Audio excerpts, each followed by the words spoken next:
વિડીયોમાં 3 એવા સૂપ બતાવ્યા છે જે સવારમાં પીવાથી હિમોગ્લોબિન વધશે, વેટ લોસ માટે ફાયદાકારક છે, ફાઈબર અને વિટામિન્સ થી ભરપૂર છે, હેર અને સ્કિન માટે બેસ્ટ છે અને એટલા ટેસ્ટી છે કે નાનાથી લઈને મોટા બધા જ આ સૂપ પીવાની ડિમાન્ડ કરશે.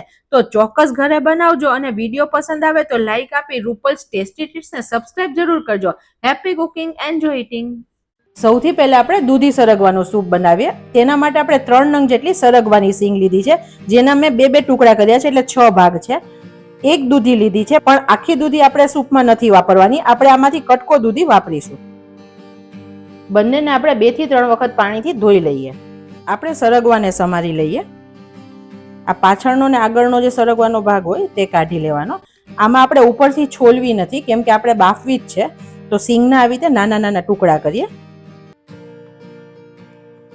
આવી રીતે ટુકડા કરીને પછી તેના વચ્ચેથી 2 ભાગ કરી દઈએ, જેથી સરળતાથી બફાઈ જાય. બીજું, તમે જ્યારે સૂપ માટે સરગવો લો ને ફ્રેન્ડ્સ, ત્યારે આવી રીતે થોડો જાડો લેવાનો.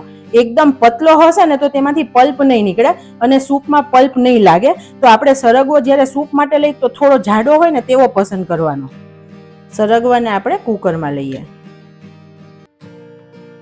દૂધીનો આગળનો ભાગ કાઢી અને આપણે તેને છોલી લઈએ. દૂધી તરત કાળી પડી જાય છે, તો આપણે સમારીને તરત ઉપયોગ કરી નાખવાનો. અને જો તમારે રાખવી હોય તો પાણીમાં રાખવાની, જેથી તે બિલકુલ કાળી ના પડે. દૂધી ઘણીવાર કડવી નીકળે છે, તો આપણે તેનો ટેસ્ટ કરી લેવાનો. જો કડવી દૂધી હોય તો આપણે નહીં વાપરીએ. અત્યારે મારી દૂધી બરાબર છે. હું તમને એક બાઉલમાં સમારીને બતાવું, જેથી ખ્યાલ આવે કે દૂધી કેટલી છે. વચ્ચે બહુ જ વધારે બીનો ભાગ હોય તો થોડો કાઢી લેવાનો.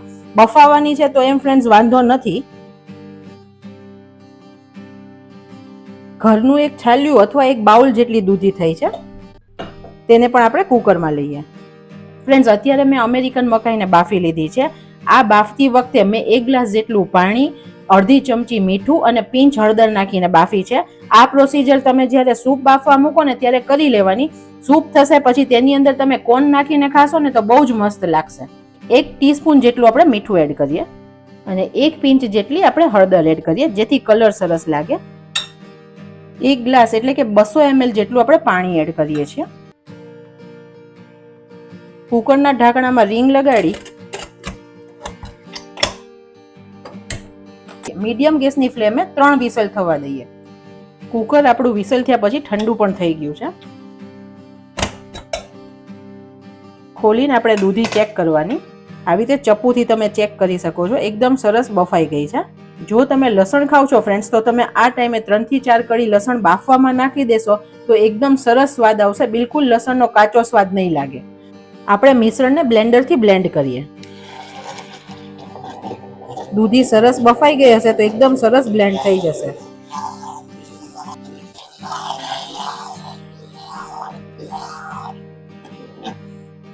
જો આ ટાઈમે બ્લેન્ડ ના થાય તો તમે થોડું પાણી એડ કરીને બ્લેન્ડ કરી શકો છો.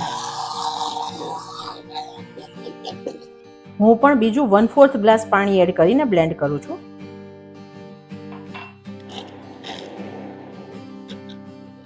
મિશ્રણને આપણે એક બાઉલમાં કાઢીએ અને આને આપણે ગાળી લેવાનું છે.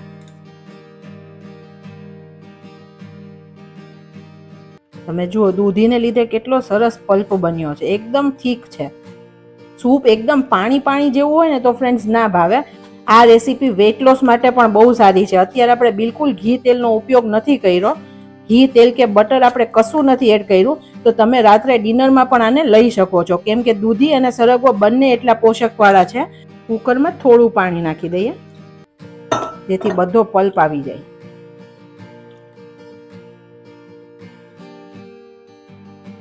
તમે જુઓ, માત્ર રેસા જ રહ્યા છે. સરગવાનો બધો પલ્પ આવી ગયો છે.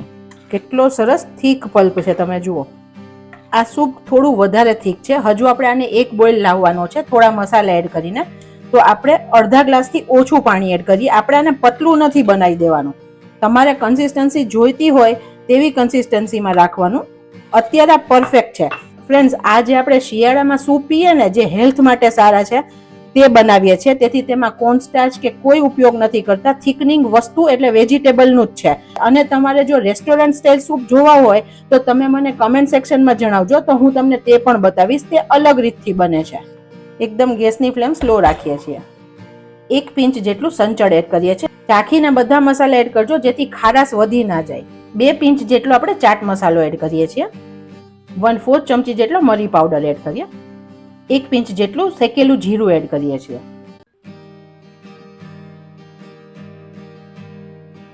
થિકનેસ પણ પ્રોપર છે. આપણે ગેસની ફ્લેમ બંધ કરીએ છીએ. અત્યારે સૂપ રેડી છે, પણ ઘણા બધાને થોડું ખટાશવાળું સૂપ ભાવે છે, તો આપણે લીંબુનો રસ એડ કરવાનો છે. જો તમને નથી ભાવતો તો જેને જોઈતું હોય તેને તમે ઉપરથી લીંબુ નાખીને આપી શકો છો, કેમ કે ઉકાળતી વખતે નથી નાખવાનું, નહીં તો કડવાશ આવી જશે. અત્યારે હું અડધી ચમચી જેટલો લીંબુનો રસ એડ કરું છું.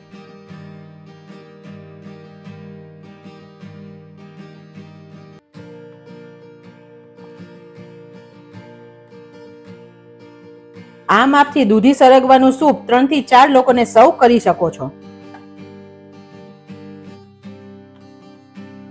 ફ્રેન્ડ્સ, હવે આવીએ ટમેટા, ગાજર અને બીટના સૂપ પર. અત્યારે મેં 5 નંગ જેટલા ટમેટા અને વજનમાં 400 ગ્રામ છે. એક નાનું બીટ લીધું છે અને એક ગાજર લીધું છે. ગાજરનો ઉપરનો અને નીચેનો ભાગ કાઢી લઈએ. 2 ટુકડા કરી દઈએ જેથી આપણને છોલતા ફાવે. છાલ કાઢી લઈએ. બીટને પણ ઉપરનો અને નીચેનો ભાગ કાઢી અને છોલી લઈએ. આ ત્રણેય વસ્તુને આપણે એકવાર ધોઈ લઈએ. હવે આ બધી વસ્તુને આપણે સમારી લઈએ. ગાજરનો વચ્ચેનો ભાગ કાઢીને આપણે સમારવાનો. જો તમે લસણ ખાવ છો તો આ ટાઈમે 2 થી 3 કળી લસણ એડ કરી દેજો, જેથી તે પણ સરસ બફાઈ જશે અને સરસ ફ્લેવર આવશે. આ કોથમીરની દાંડી છે, જે કૂણી દાંડી હોય તે મેં લીધેલી છે. જો તે હોય તો નાખજો, આનો સ્વાદ પણ બહુ સરસ લાગે છે. સરખી ધોઈ અને પછી આપણે એડ કરી દેવાની. આ દાંડીમાં ફ્લેવર સરસ હોય છે. એક ટુકડો આદુને પણ સમારી લઈએ. 15-20 નંગ જેટલા ફુદીનાના પાનને ધોઈને આપણે એડ કરીએ. આની ફ્લેવર સરસ લાગશે. 1 મુઠ્ઠી જેટલી કોથમીર છે, તેને પણ આપણે એડ કરીએ. 1/4 ચમચી જેટલું મીઠું એડ કરીએ છીએ. 200 ml નો 1 ગ્લાસ પાણી એડ કરીએ. રીંગ લગાડી કુકરનું ઢાંકણું બંધ કરીએ. મીડિયમ ગેસની ફ્લેમે 3 વિસલ થવા દઈએ. કુકર ઠંડુ થયા પછી ખોલી લઈએ. ચપ્પુથી આપણે ગાજરને ચેક કરી લઈએ. એકદમ પરફેક્ટ સરસ ચડી ગયા છે. બ્લેન્ડરથી બ્લેન્ડ કરી લઈએ.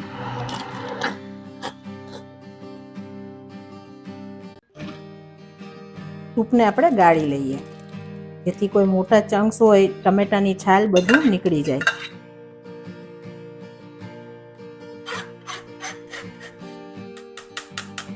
બધો પલ્પ આપણે સરસ ગાળી લીધો છે. આપણે કોઈ પણ થિકનિંગ નથી નાખ્યું, એટલે કે કોર્નફ્લોર કે કંઈ, તો પણ સરસ થીક સૂપ બન્યું છે. એકદમ સ્લો ફ્લેમ રાખી છે. 1/4 ચમચી જેટલો મરી પાવડર એડ કરીએ. 1 પિંચ જેટલું સંચળ એડ કરીએ. 1 પિંચ ચાટ મસાલો એડ કરીએ. બધું સરસ મિક્સ કરીએ. કલર તો જો ફ્રેન્ડ્સ કેટલો મસ્ત આવ્યો છે. બીટ, ગાજર, અને આમાં સ્વીટનેસ નાખવાની જરૂર નથી, કેમ કે ગાજરમાં પણ સ્વીટનેસ હોય છે થોડી, અને બીટમાં પણ હોય છે. તો અત્યારે આ પરફેક્ટ છે. સૂપ માટે ટમેટા લઈને ત્યારે હંમેશા હાઇબ્રિડ એટલે કે મોટા લંબગોળ ટમેટા લેવાના, જેથી તેમાં પલ્પ વધારે હોય અને ખટાશ ઓછી હોય. આનાથી વધારે આપણે સૂપને ઉકાળવાની જરૂરત નથી.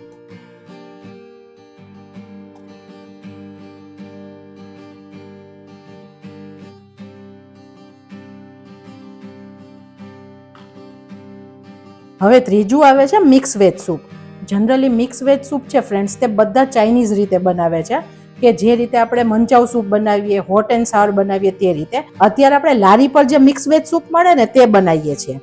જેની માટે મેં 15-20 નંગ જેટલી પાલક લીધી છે, 1 મુઠ્ઠી જેટલા કોર્ન લીધા છે, 2 ટમેટા લીધા છે, 1 કટકો ફ્લાવર લીધું છે, કટકો હું દૂધી લઈશ, અને 1 ગાજર લીધું છે.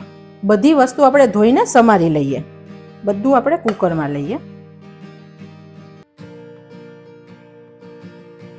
આ બધા સૂપ છે ને ફ્રેન્ડ્સ 10-10 મિનિટમાં તમારે સવારે બની જશે, તો ઉતાવળમાં પણ તમે બનાવી શકો છો.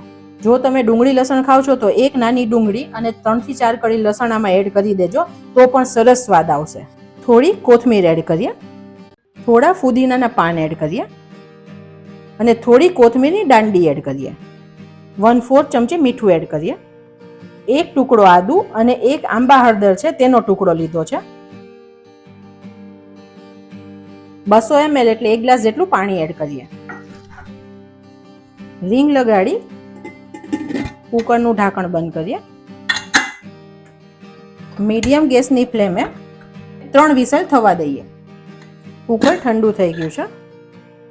બધું શાક સરસ ચડી ગયું છે. બ્લેન્ડરથી બ્લેન્ડ કરીએ.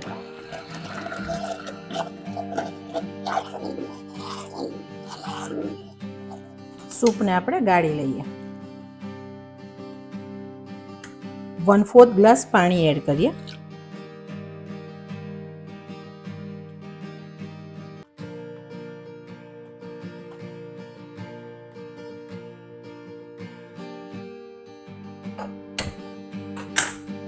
એકદમ સ્લો ગેસની ફ્લેમે આપણે સૂપને મૂકીએ. તમે તેની કન્સિસ્ટન્સી જોઈ શકો છો, એકદમ પરફેક્ટ છે. 1/4 ચમચી જેટલો મરી પાવડર એડ કરીએ. 1/4 ચમચી ચાટ મસાલો એડ કરીએ. 1/4 ચમચી જેટલો સંચળ પાવડર એડ કરીએ છીએ. 1/4 ચમચી જેટલો શેકેલા જીરાનો પાવડર એડ કરીએ. આ ટાઈમે તમારે ટેસ્ટ કરી લેવાનું. તમને મીઠું પ્લસ કરવું હોય તો તમે કરી શકો છો. બોઇલ કોર્ન પણ એડ કરી દઈએ. આના સિવાય તમે કોબી અને ગાજરને ચોપરમાં ક્રશ કરીને પણ એડ કરી શકો છો. 1-2 ચમચી, તેનો ક્રંચ પણ સરસ લાગશે. સૂપ ઉકળી જાય પછી 1 ચમચી જેટલો લીંબુનો રસ એડ કરીએ.